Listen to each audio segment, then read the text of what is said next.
All right, so at this point, you should have layered all of your greens, 3 bunches on the right-hand side of your garland or on your grapevine wreath. Then I want you to repeat the same process over on the left side. First bunch up at the top, second bunch, and then the third bunch at the bottom here to create that center point. So you'll have that lovely look of it coming this way and also coming up the right side. I've already glued in 2 of our pine cones. We're going to glue in 2 more on the right-hand side, which I have them right here. Definitely recommend that you use some hot glue and then insert them into the wreath base until you feel it hit that wreath right at the bottom there. Again, lots of hot glue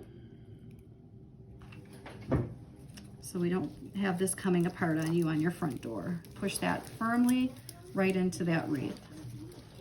Next thing I want you to do is take your metal ball garland and attach it in through the grapevine. Give it a little twist and just go around the frame of your wreath nice and loose. You're probably only going to use about half of the metal beaded garland that I gave you. You could go around again if you want it a little fuller with the beaded garland, or if you want to save that for another project. I'll show you a little bit that I was able to do at the end here with the extra garland and extra greenery that we had left over.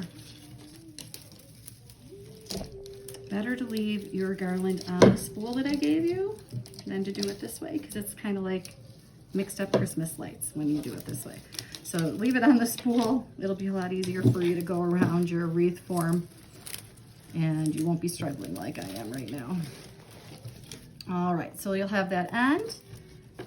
I want you just to take that and go through the frame of the grapevine itself. Give it a nice little twist so it stays on there and doesn't come off. Give it a little fluff because I like it kind of loose and natural around the wreath.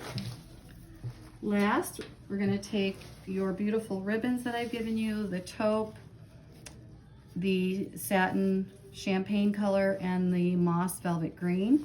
Find the center, lay them on the center point, and we're just going to make a nice loose knot. Bring them up. Now you could make a bow if you prefer. I kind of like the look of just a nice loose knot with these long, beautiful tails hanging down with this nice, rich, elegant ribbon.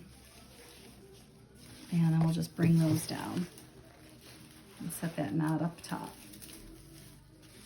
So you could cut these if you want them a little bit shorter. I kind of like them nice and long. If you want them coming across through the back, that's another nice look that you can do. So you have 2 different lengths coming down. This is a great wreath that you can hang off to the side, down centered, or you can actually hang it this way also. So you have some beautiful options with how you're going to hang this wreath. I do recommend it go outside versus inside. You'll get at least 2-3 months out of this on your outside space.